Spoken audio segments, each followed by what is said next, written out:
Hello everyone and welcome to today's video. Today's video is going to be about how to fix cannot download app on old phone. If you cannot download apps on an older Android device, it is typically due to insufficient storage space, an outdated Android OS, or a corrupted Google Play Store cache. The first thing that you can try and do is clear the cache of your Google Play Store. For that, head over to settings, tap on apps, tap on see all apps, tap on search, and then search for Play Store.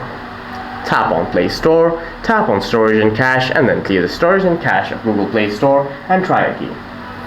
You must also check your device storage. For that, head back over to Settings again. Inside Settings, simply tap on Storage and make sure that you have at least 2 to 3 GB of free storage space over here. You must also check your OS version. For that, simply head over to System, tap on System Updates, and make sure that your system is updated to the latest version.